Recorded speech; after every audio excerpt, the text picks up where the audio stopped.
Aí, beleza, começamos a gravar então. Boa noite a todos. Na verdade, é mais todas, né? Só tem o Henrique aqui. Só temos eu e você, Henrique, de homens aqui nessa aula, nesse momento, hein? Boa noite, professor. Boa noite, boa noite. Vamos lá então, gente. A gente vai falar de ferramentas de busca de artigos científicos. Essa aula, como vocês já viram, vai ficar gravada aí para o pessoal que não pôde assistir agora. Às vezes é um horário meio complicado, às vezes está tendo alguma outra atividade na faculdade. E a nossa ideia, lógico que é muito legal quando vocês participam ao vivo, mas se não dá, a gente também deixa para vocês verem depois, que às vezes não dá mesmo, né? Chamei alguns residentes meus e eles também se enrolam, porque eles também têm atividades aí à noite. Então, pelo menos vai ficar, né? Depois, se vocês puderem me mandar o link, eu repasso para eles conseguirem ver também. Bom, a gente, como vocês viram no grupo, a gente votou por essa atividade, porque é uma coisa que eu vi que vocês têm dificuldade mesmo, né? Quando eu joguei a ideia, o pessoal, a maioria foi favorável a ela. Então, é uma atividade relativamente simples, que dá para vocês fazerem junto comigo. Então, a ideia é que vocês abram aí numa janela ao lado, não sei se onde vocês estiverem aí, computador, iPad, celular, dá para fazer, tá? E aí vocês vão testando. A gente faz alguns exemplos práticos aqui ao vivo, certo? Para ficar aí para o pessoal com uma oficina. Então, deixa eu começar a compartilhar.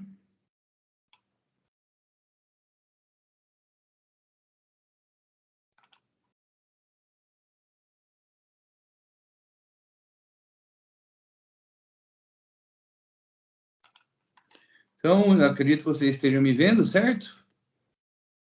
Me vendo, eu digo, vendo a minha tela. Então, agora vocês viram o meu Zap, maravilha. Agora vocês viram o meu Chrome, certo?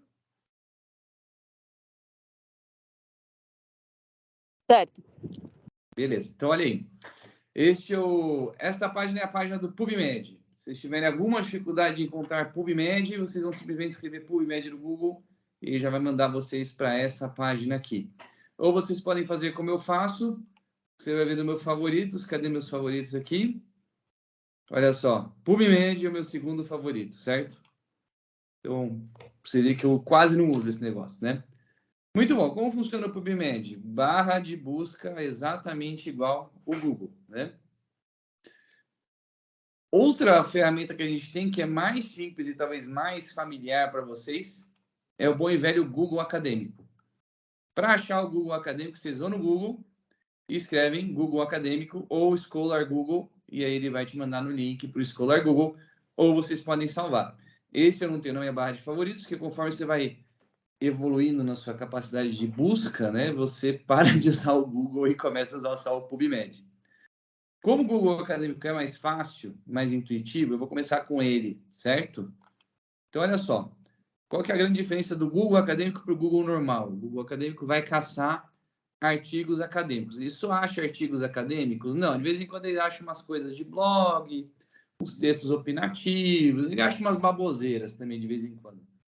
Mas é uma oportunidade. Então, é uma ferramenta, né? O que eu acho legal você usar o Google Acadêmico? Quando você está começando uma pesquisa. Então, assim, ó, eu vou ser uma revisão sistemática que eu fiz recentemente. Sentar em W, certo? Você pode colocar em português? Pode. Eu acho mais fácil caçar em inglês direto, porque ele acha com mais facilidade, né? Então, vejam só. Colocamos aí W-sitting, que é o termo para sentar em W, que achou para a gente 940 resultados, certo? Eu já vou facilitar para vocês e dizer que a grande maioria é baboseira, tá? Por exemplo, vamos ver aqui, ó. Esse aqui é um artigo que vai estar no PubMed também, tá? Esse primeiro artigo. Eu sei porque eu usei ele na minha revisão. Vamos ver esse outro exemplo aqui, ó. Por exemplo, esse que está errado com sentar em W. É um PDF, então você vai ficar tentado a achar que é um artigo, né? Mas olha só. Vocês estão olhando aqui, o que é esse negócio, ó?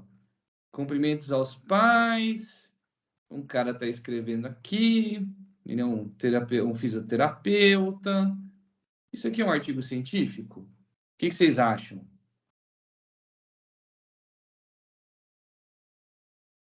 Eu diria que não. É mais uma opinião de entre aspas, especialista. Exato. Então, esse é o grande problema. Ele não vai diferenciar para você essas coisas. Você tem que saber ver. Então, vamos lá. Vamos continuar aqui, ó. Por que o drama de sentar em W, por exemplo? Vamos ver. Mas o negócio, olha só, isso aqui é um artigo científico?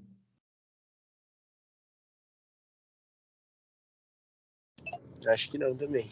Também não, né? Então, ó, como eu disse, o grande problema do Google Scholar é você conseguir separar o joio do trigo, né?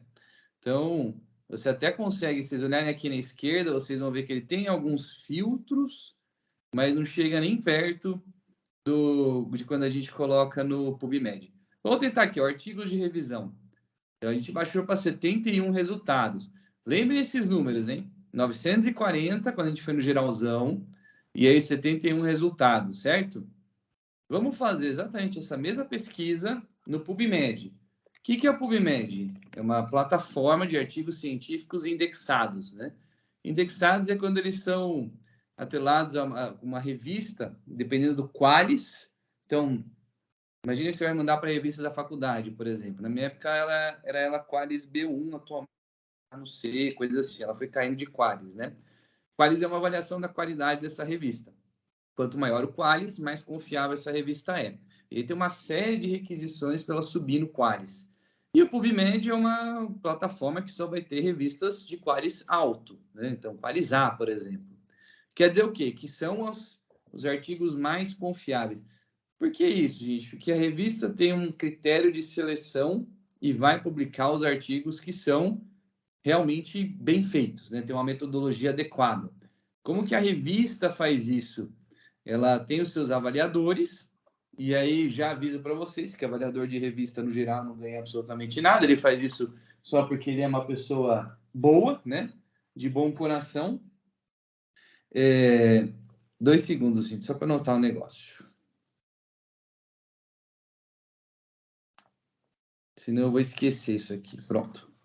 Então, ele vai de bom coração para fazer essa avaliação do artigo. E as revistas de um qualis maior acaba tendo uma qualidade maior, né, de revisores, de pré-requisitos, de guidelines e tudo mais. Então, isso é um dos fatores, o qualis da revista. Conforme a revista é mais simples, tem um qualis menor, então ela tem menos qualidade, ela tem menos requisitos, ela, no geral, acaba tendo revisores de menor qualidade e assim vai.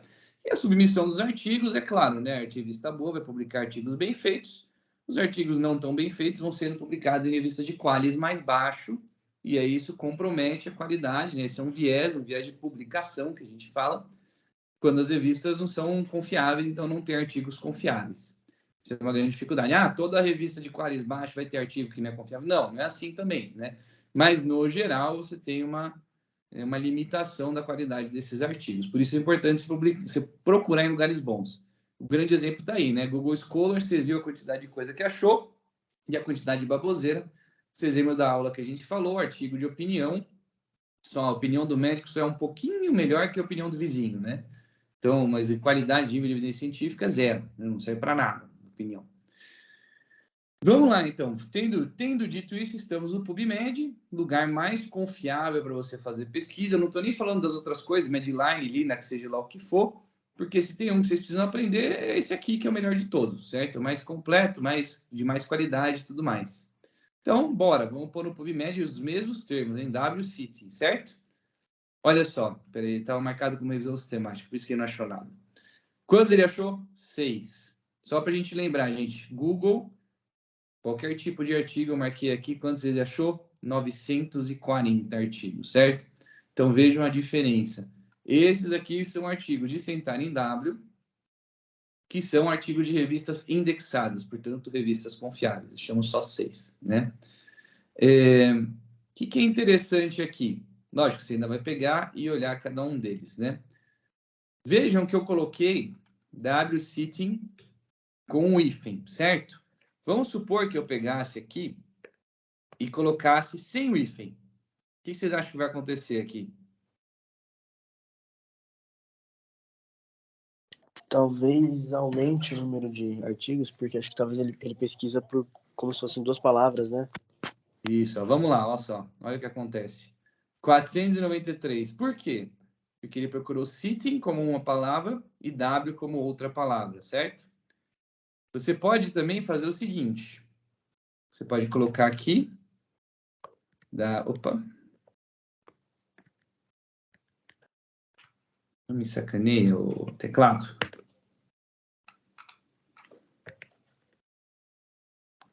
Tá me sacaneando esse teclado. Quer me derrubar. Tá bom, vamos começar tudo do zero. Então, já que o teclado quer me derrubar, você faz o seguinte. Coloca W, por exemplo, entre hífen, para dizer que essa é uma palavra, certo? And. E aí o sitting. And de E, certo? Então, ele tem que achar W e sitting. Vamos ver o que muda aqui. Diminuiu um tequinho, né? Ele teve que achar as duas coisas ao mesmo tempo no artigo. Vamos colocar or, que é ou um ou outro, né? Olha só como mudou o negócio. Então, lembra que apesar de tudo, ele tinha considerado o quê? O W e o sitting como coisas próximas e juntas, né? Quando a gente colocou só o W sitting, certo? E agora eu coloquei o quê? Ou W ou sitting. Então, ele vai me achar tudo que tem sitting escrito. E eu já fiz essa pesquisa antes, tá? O W, tem vários artigos que usam W para falar women.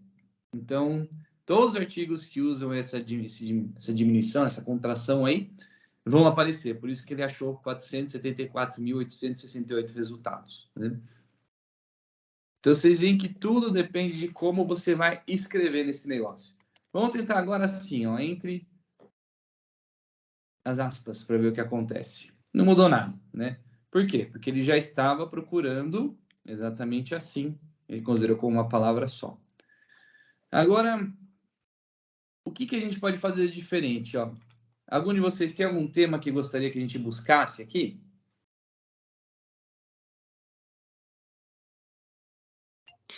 Posso sugerir um tema? Sim. É que eu vou começar uma IC aí, experimental em uns ratinhos. Aí, talvez calosotomia em ratos. Caraca, hein? Calos de corpo caloso, é isso? Isso. É para tratamento de epilepsia. Como que se escreve? Como é que é em inglês? É calosotomy. Com 2 L's? Com 2 L's. Assim? É que eu tô tendo dificuldade em achar coisas mesmo. Vamos lá, vamos colocar... Aqui eu entrei na pesquisa avançada. Vocês acabaram me vendo clicando, talvez, mas essa é a pesquisa avançada. Então, eu coloco calosotomy, certo? Vamos colocar rats. Vocês veem aqui que nessa caixinha ele colocou and. Você pode colocar and, are ou not, né? Not é quando você não quer que tenha ratos. Então, vamos colocar como and. Pronto. Vamos procurar. 34 resultados ele achou pra gente. Vamos tentar ser mais específico nisso. O que eu quero disso aqui? Eu quero apenas... Deixa eu ver. Revisões. Eu quero clinical trials. O que mais que ele consegue colocar aqui para a gente? Ensaio clínico randomizado. Olha só, quando a gente começa a colocar essas restrições, ele já começa a separar para a gente, né? Vamos tirar. Para a gente ver o que a gente achou.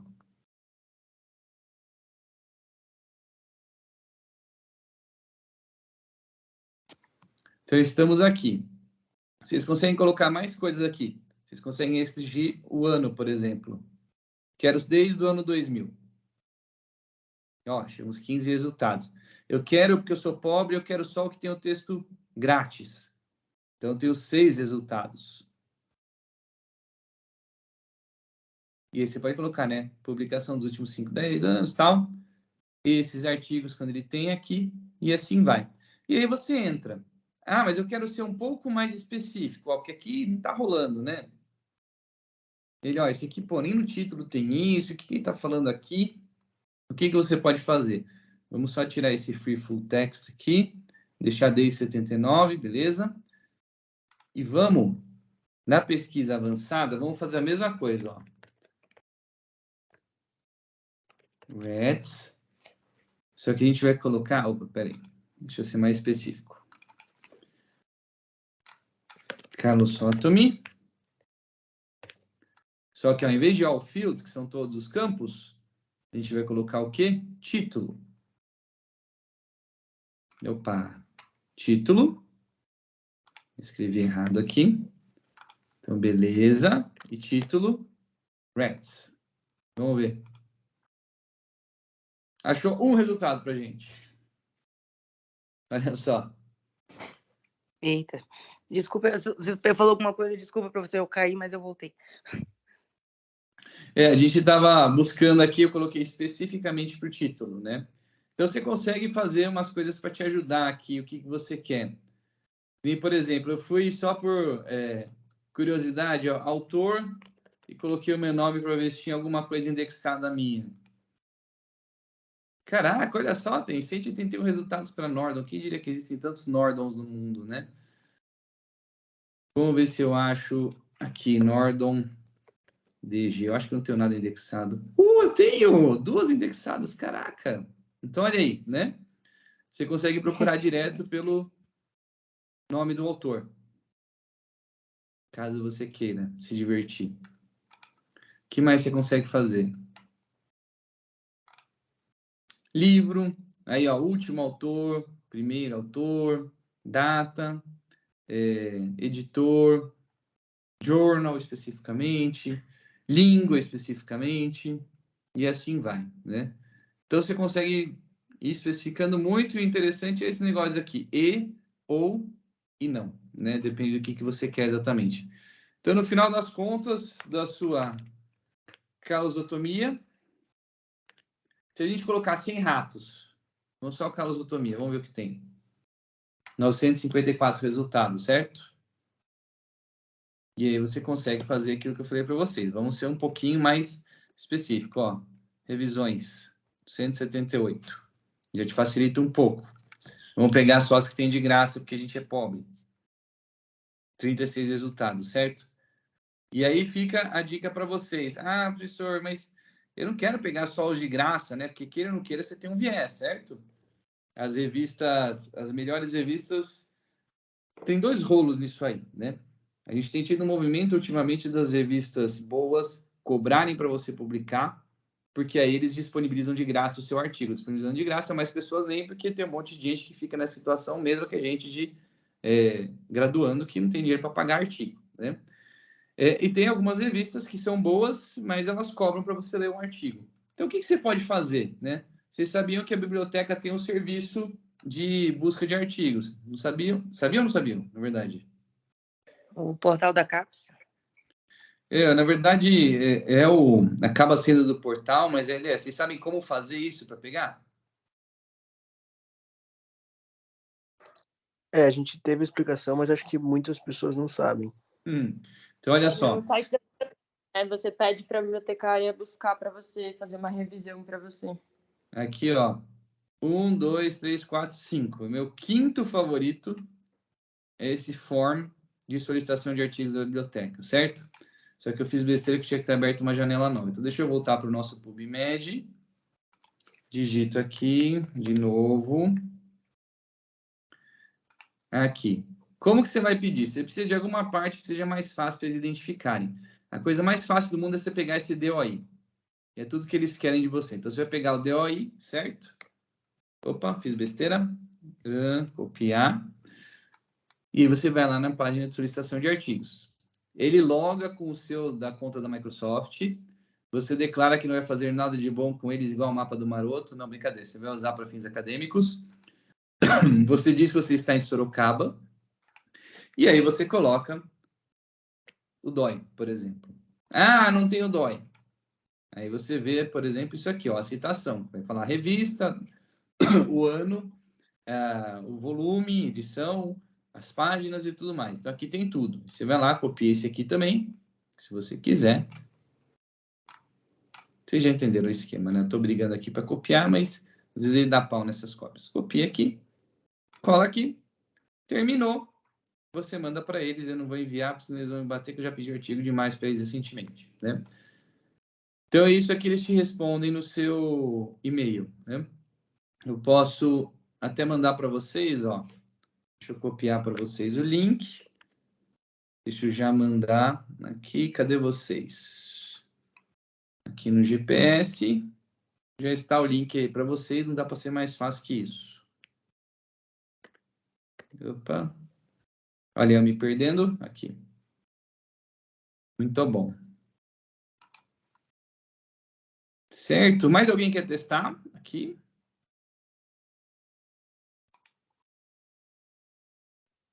Professor, é um tema comum como diabetes gestacional. Uhum.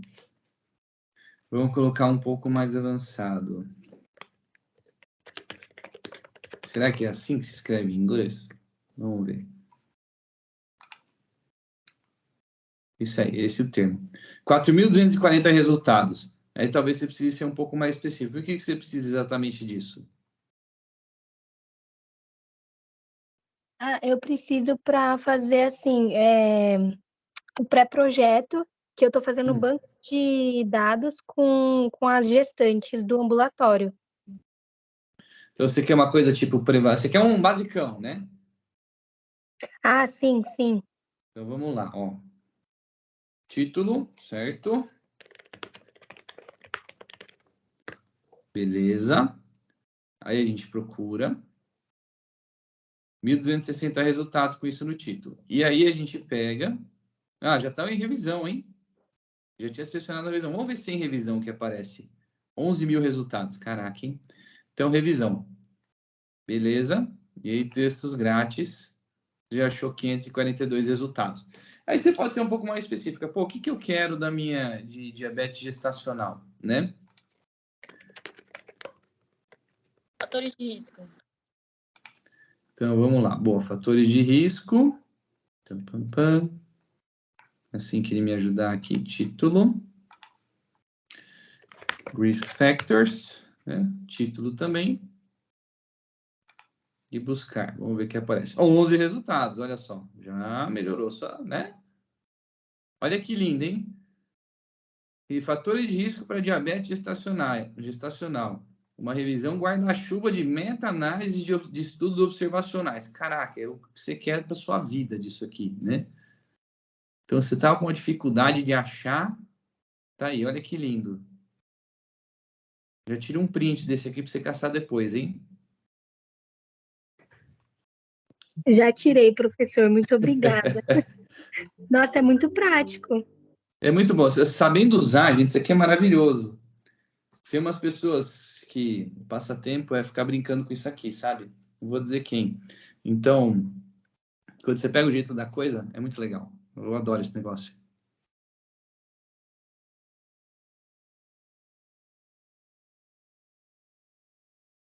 Disse aqui, alguém quer testar mais um? Alguém tem mais alguma dúvida? Vamos só ver, ó, enquanto isso, como seria aqui no Google Scholar, né? –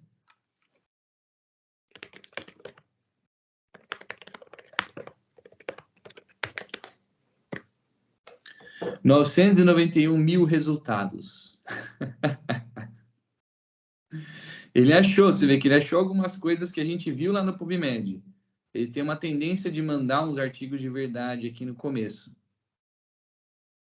Vamos ver se a gente consegue. O artigo de revisão. 141.000. Vejam a diferença na quantidade que tem. Por quê? Porque isso aqui não é indexado. Então, vai ter revistas que não são tão confiáveis. Vai ter artigos que um Zé da esquina fez e colocou aí, sabe? O que te deixa um pouquinho mais confiança, dá um pouco mais de confiança. Isso aqui, ó, citado por 201, citado por 198, citado por 179, citado por 369, olha só. Não que isso seja uma garantia de qualidade, porque a gente viu muito na pandemia o povo citando e citando de novo artigos que tinham erros metodológicos graves, né? Ou artigos inventados, que nem aquela história da ivermectina, da cloroquina, tal. Então o pessoal foi replicando. Então, ser citado por si só não quer dizer qualidade, mas é um indicativo de que provavelmente é um bom artigo em oposição a algum que você veja, sei lá, que nunca foi citado. Vamos para a página 10. Caraca, eles continuam sendo citados para caramba. 1.017 citações. Então, aí você, ó, citado por 22, esse aqui é bem menos. Ou ele é muito específico, né? Então, olha, fatores climáticos e risco de diabetes gestacional. Uma revisão sistemática. Caraca, que negócio é esse? E, ó, ele te manda para BMC. BMC é a revista, né?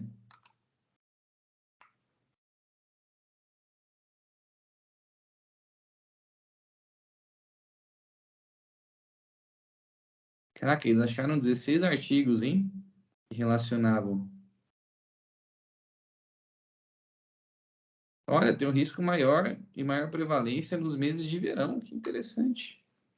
Parece besteira e talvez não seja, hein? Não fiquem empolgados também, isso é outra dica, tá? Não fiquem empolgados só porque é uma revisão sistemática, porque se os artigos de base que você usou para revisão sistemática forem ruins, a sua revisão sistemática também vai ser ruim.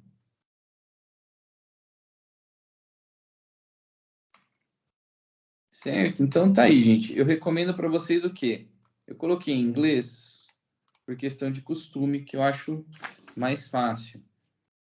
Caso vocês tenham dificuldade, você pode mandar no Google Scholar, né? Vamos ver como ele vai em português. Veja que caiu muito o número de resultados. Muito, né? Então, queira ou não queira, acaba sendo mais difícil de achar citações, achar referências em português. A grande maioria é publicada em inglês, não tem jeito.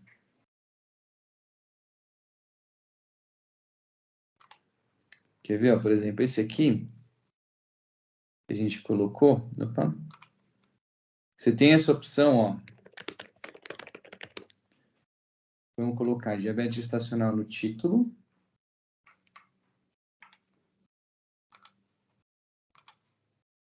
Vamos ver se dá certo, porque eu nunca fiz isso, hein? Risk Factors. E a gente vai mudar para língua.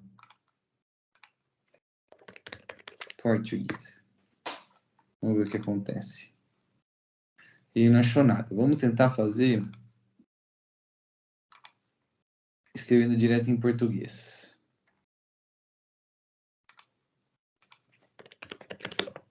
Opa.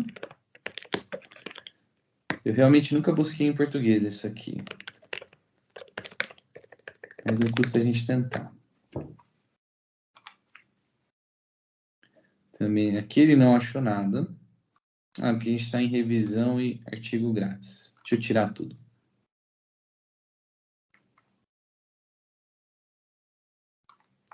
Estou com a leve impressão que não rola. Vamos tentar todos os termos, né?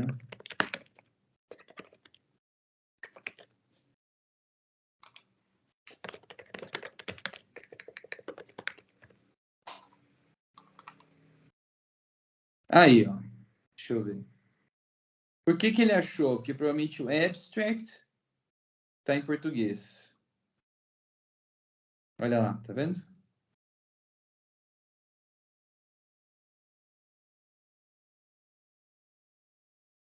A grande questão é, pô, por que o PubMed não tem muito artigo em português? Porque para estar aqui no PubMed tem que ser uma revista indexada. Aí que pega, que o negócio pega. Vamos testar outra coisa agora. Diabetes gestacional, fatores de risco, em todos os campos, certo? E aí a gente vai colocar a língua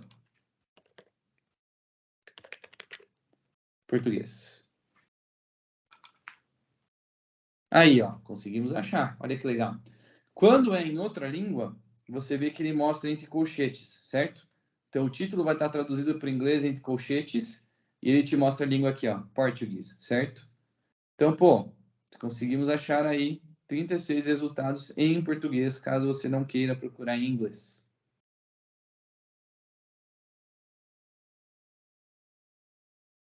Certo, gente? Alguma dúvida?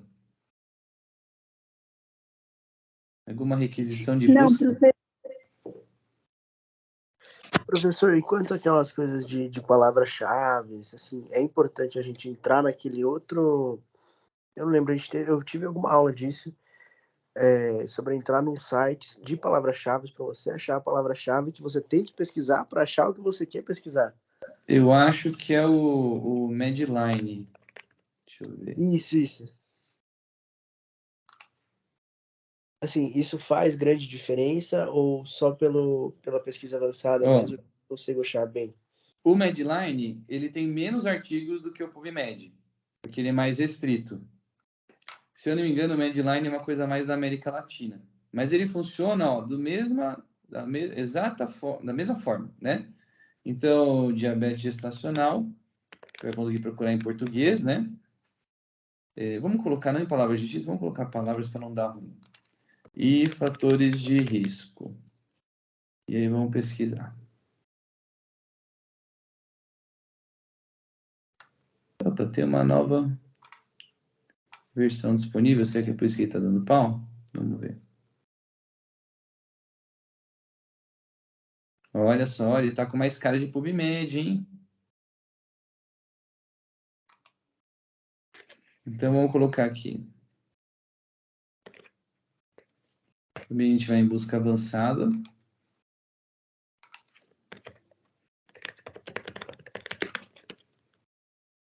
Bem sensacional. E fatores de risco. Vamos ver o que vai dar.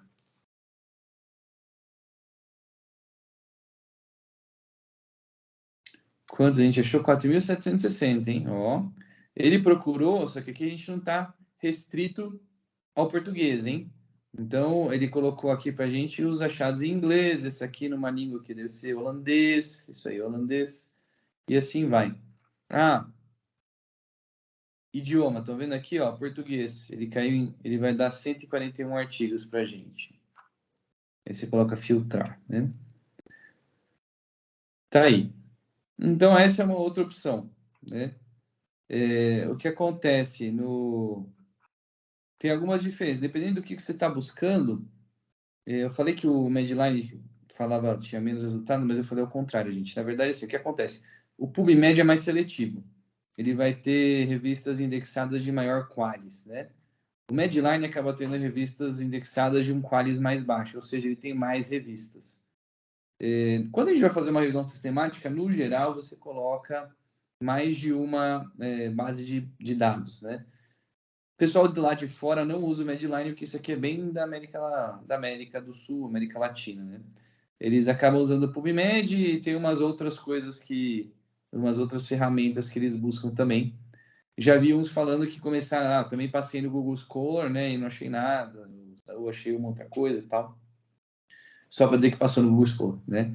Mas o grande chave aqui é o PubMed, certo? Eu só usaria uma outra ferramenta de busca, se tivesse muito difícil de achar alguma coisa aqui, ou se quisesse, eu quero procurar em português, né? Não tem jeito. Então, vamos pôr, por exemplo, o WCiting, só para vocês verem a diferença aqui.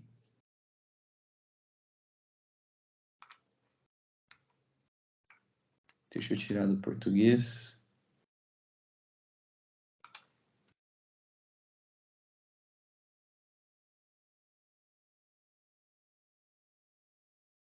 Vamos ver o que ele achou aqui. A WCiting, você vê que ele achou mais coisa.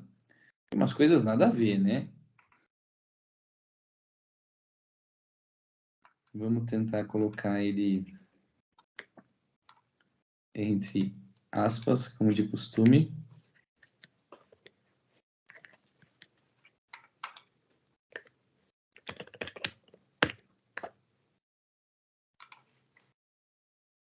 Ó, aqui, especificamente com as aspas, ele nem conseguiu achar.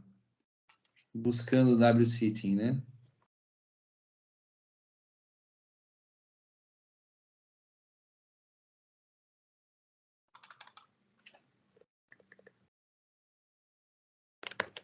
Vamos ver em português.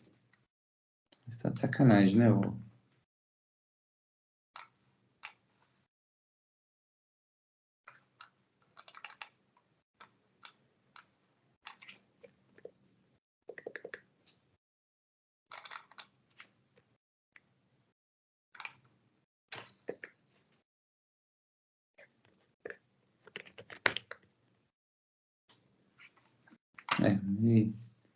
Não quer me ajudar.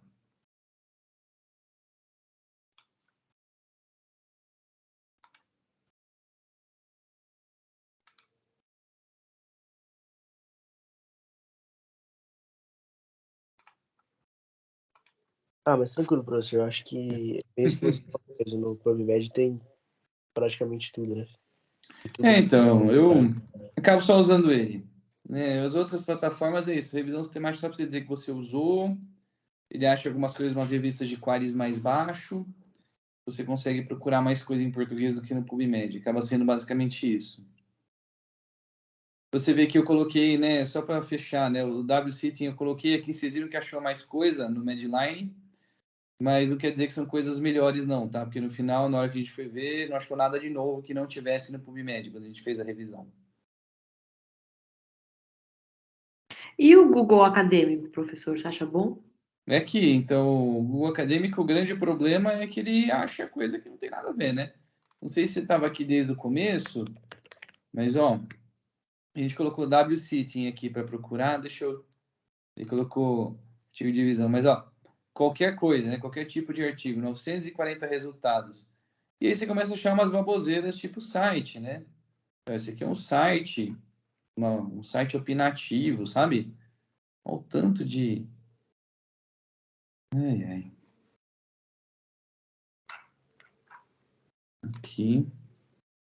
Aqui é um PDF, como é que chama? Greeting Parents, né? Que tinha um negócio de venda de não sei o quê, e aí tava falando sobre sentar em W, tá vendo? Opinativo de um fisioterapeuta. Então, assim, o grande problema do Google Scholar é que ele não tem esse filtro, né? Essa qualidade que a gente tem no PubMed, que é só artigo indexado. Então, essas baboseiras que estão aqui não vão aparecer aqui nunca. Só vai aparecer artigo de verdade. Então, ele serve para, sei lá, eu quero uma coisa geralzona, sei lá, uma coisa simples, quero começar a me introduzir no tema. Até pode tentar o Google Scholar, né? Mas com essa ressalva que você tem que saber o que você está lendo. Ah, entendi. Ai, desculpa, professor. Eu não entrei agora, não vi que você tinha falado no... Não, eu imaginei. Desculpa.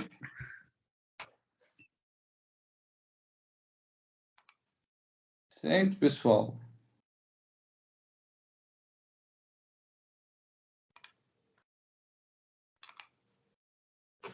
Aí, ó. Aí, opa. Cadê vocês? Achei. Muito bom. Mais alguma dúvida, gente? Se não, tinha aquelas coisinhas que a gente tinha falado no grupo aqui. Cadê? Professor, eu não sei se cabe agora ou se é um assunto que interessa mais gente, mas aquele, como é que chama? Mendeley, né? Que é o software que as pessoas usam para as referências, né? O que você acha? Porque, assim, eu não acho o Mendeley muito user-friendly. Então... É muito user-friendly, é muito bom. Nada a ver. Vale a pena? O que eu posso falar, assim, quem sabe usar gosta muito. Eu sou meio preguiçoso, eu estou devendo aprender essa coisa. Então... Eu preciso um dia sentar com o Pedro para aprender. Minha orientadora já me ensinou uns anos atrás, eu fiquei com uma preguiça inacreditável, porque eu estava muito acostumado a ler o artigo e fazer minhas tabelinhas, sabe? Fazer do meu jeito. E até agora não me atrapalhou o jeito que eu faço. Mas o pessoal que usa, especialmente quando você tem muita referência, ele vale a pena. Tá. É o caminho futuro, assim, né? É preguiça, é pura preguiça minha, de não ter aprendido a usar ainda. Eu sei que o dia que eu aprender a usar, eu vou falar, putz, por que eu demorei tanto para usar esse troço, né? Sim, tá, beleza, vou continuar assistindo vídeos no YouTube, então. Mas gente, é de usar, né? Ana, então, acho que a gente talvez faça uma aula sobre isso, né?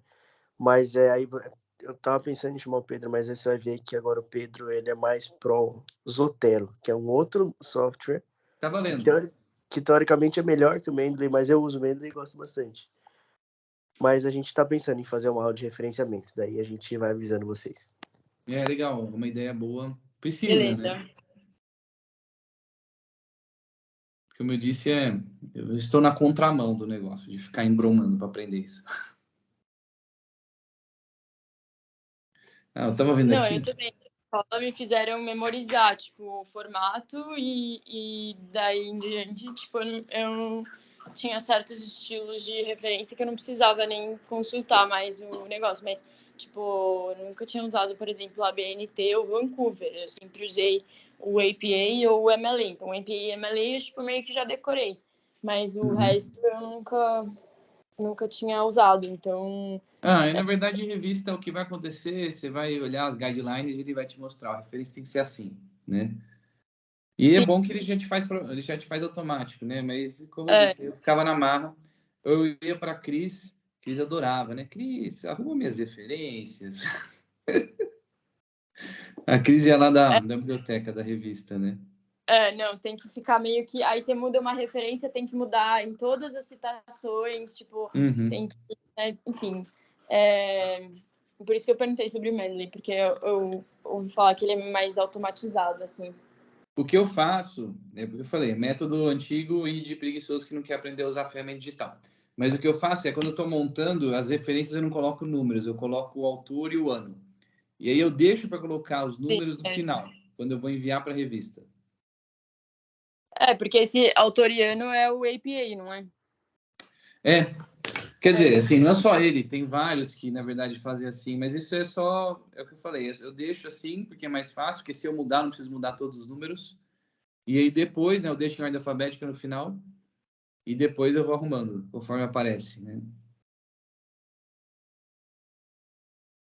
Justo, obrigada.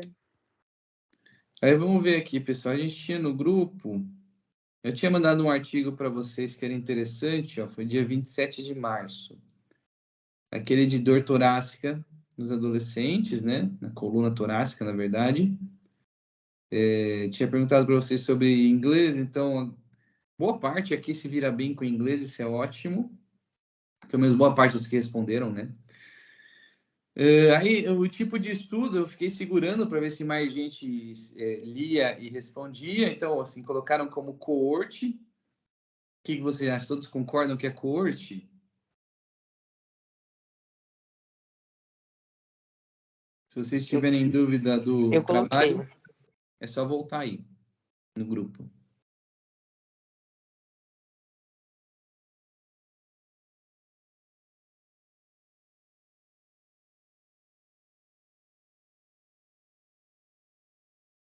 Alguém aí gostaria de falar? Vocês estão tentando buscar na memória, né? Até eu tô lendo ele aqui.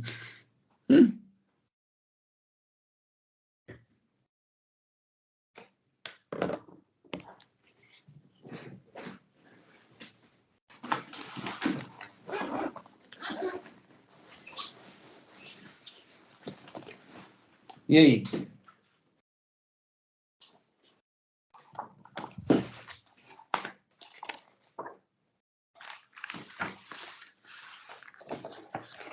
Eu pensei que era um coorte, porque acho que ele pega todas as crianças, né, de uma determinada população.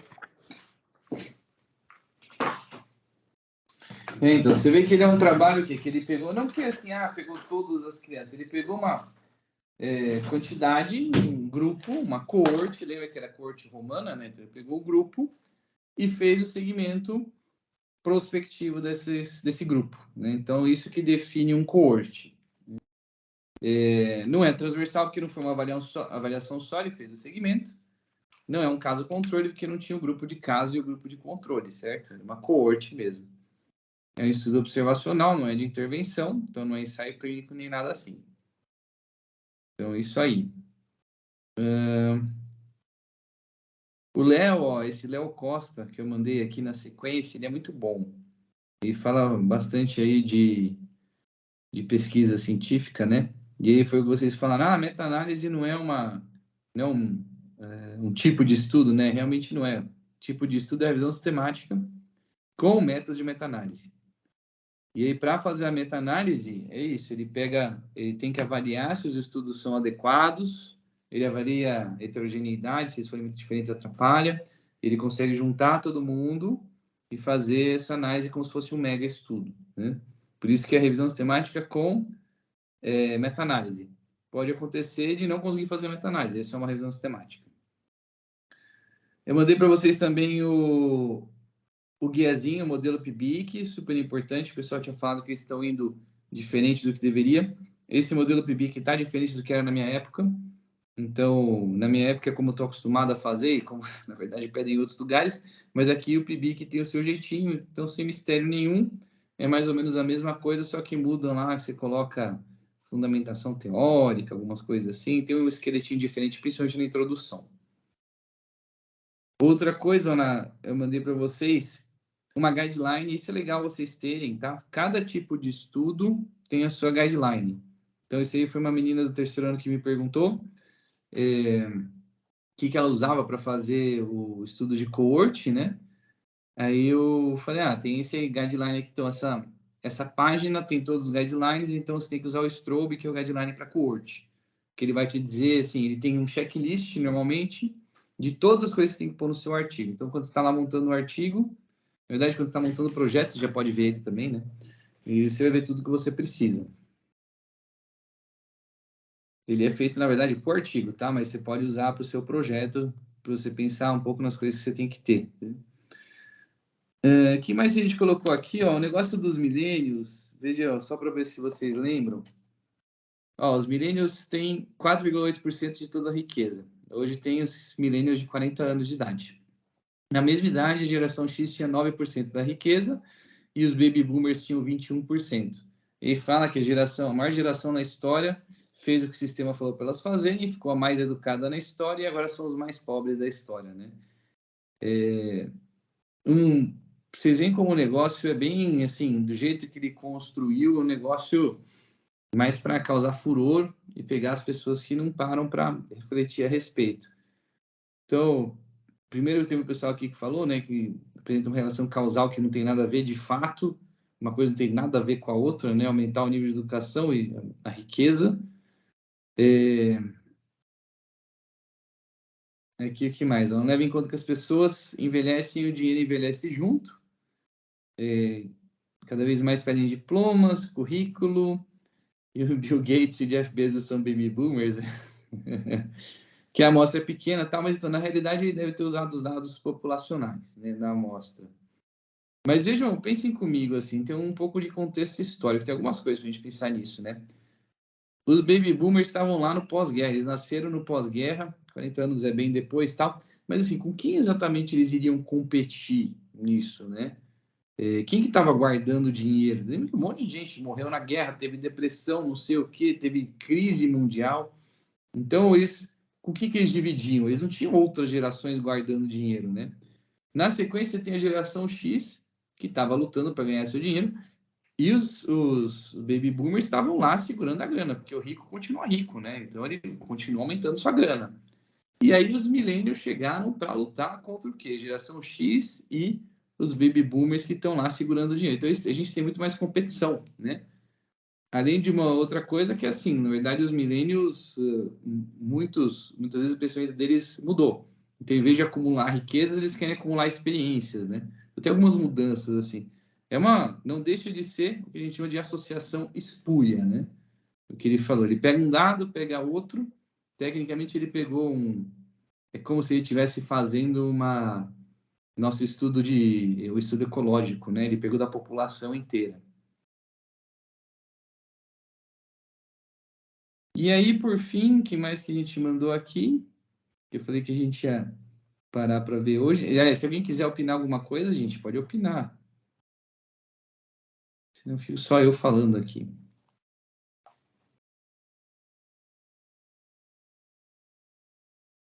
A última coisa era esse artigo da BBC, era da BBC, né? Porque sentar com as pernas cruzadas pode ser ruim para você. Eles colocaram de um jeito que você jura que você vai morrer, né? Do jeito que está aqui. De novo, que ele busca cliques. Vejam que eles colocam, quando está sublinhado no artigo, ele tem a referência, né? Mas se você vai ler o artigo em si, ó, então, por exemplo, ó, ele muda a velocidade que o sangue se move nos vasos, nos membros inferiores, que pode aumentar o risco de coágulos, né?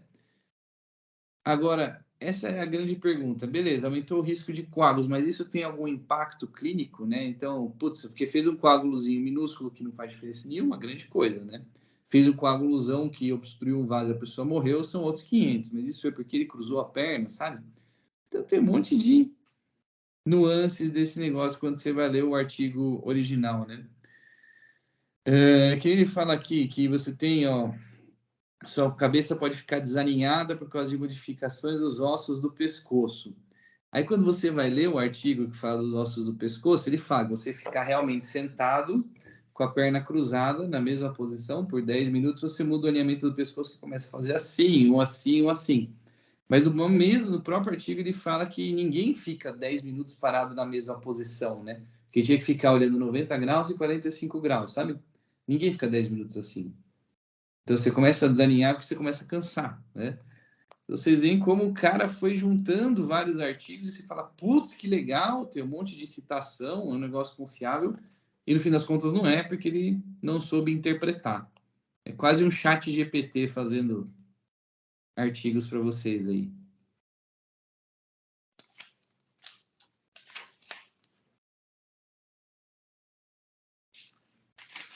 Certo, gente? Algum comentário, alguma dúvida?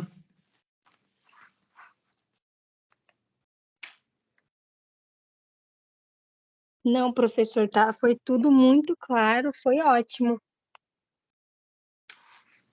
Alguém quer fazer mais alguma pesquisa, sei lá, de ferramenta de busca, se quiser aproveitar?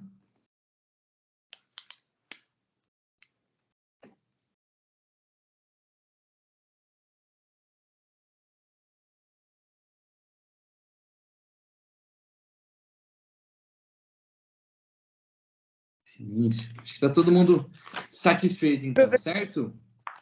Eu queria saber só, professor, se... Eu sei que essa semana, quinta-feira é feriado, mas eu queria saber se em algum outro momento, amanhã, sei lá, o senhor estaria disponível para tirar dúvidas. Não, agora só semana que vem mesmo. Tá bom, O beleza. dia que eu ia para Sorocaba era hoje, já fui, só que eu estava com ortopedia, então mesmo que quisesse eu não teria tido tempo. Vai ficar tranquilo, obrigada. Mas aí, mesmo esquema, gente, continue mandando lá, continue agendando. Lembrem que você tem um limite para solicitar bolsa, mas não para mandar para o comitê de ética para fazer pesquisa. Então, se você não quer uma pesquisa com bolsa, nada impede você de mandar no mês que vem, por exemplo. Como assim, professor? Porque esse calendário que vocês ficam preocupados, tem um limite em abril e tem um limite não sei quando, né? É para você solicitar a bolsa normalmente. Mas o comitê de ética, ele rola o ano inteiro para você solicitar a avaliação do comitê para fazer pesquisa. Então, eu quero fazer uma pesquisa, mas eu não preciso de bolsa, se eu quero fazer a pesquisa, manda para o comitê de ética, o comitê de ética aprova e você começa. Geralmente, pelo menos até onde eu sei, eles não têm um limite assim, eles têm reuniões mensais, né? Ah, entendi. Não sabia. A não ser que alguma coisa tenha mudado muito, assim. Mas todo o comitê de ética é igual. Então é isso. Tem 2 períodos no ano que abre bolsa, e fora disso, você submete para um trabalho sem bolsa.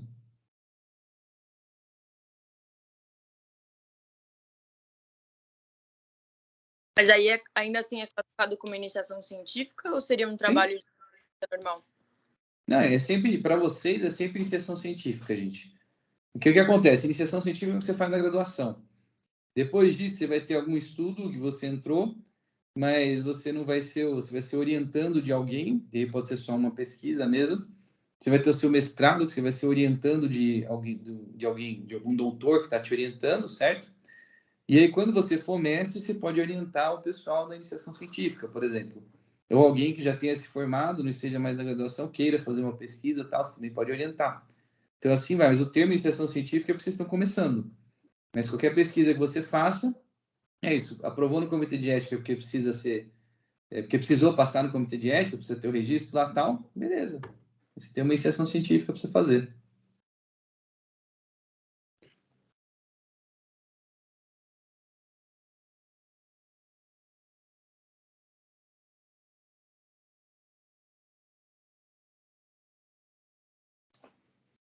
É isso aí. O silêncio fala mais que 1000 palavras.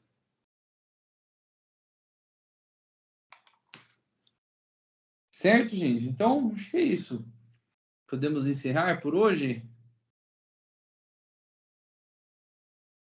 Acho que sim. Muito obrigada, professor. Foi muito boa a aula de novo. Que bom que vocês aproveitaram. Diga. Foi só um obrigado? Foi só uma obrigada. Que bom que vocês aproveitaram. Então, eu fico feliz. Espero que ajude bastante vocês. E vocês podem usar para a vida, tá? Não é só para pesquisa. Então, estou em dúvida de alguma conduta, estou achando esquisito isso aqui. Entra no PubMed, pesquisa os representantes de farmácia adoravam, né, quando eles passavam comigo, porque eu pegava e abria o PubMed na frente deles para ver as pesquisas sobre o que eles estavam trazendo, né? Isso, próximo a gente vai se falando pelo grupo aí, sempre que eu achar coisa interessante eu mando. E vamos pensando para as próximas atividades aí. Vejo se eu mando mais uma enquetezinha para vocês responderem do próximo. Pensando aí para maio, né? Sei lá, se começo de maio, meio de maio, a gente vê aí uma data. Beleza, professor. Certo. Muito obrigada. Boa noite. Obrigada, boa noite, pessoal. professor. Boa noite. Boa noite, pessoal. Obrigado, professor. Boa noite. Isso aí. Fui.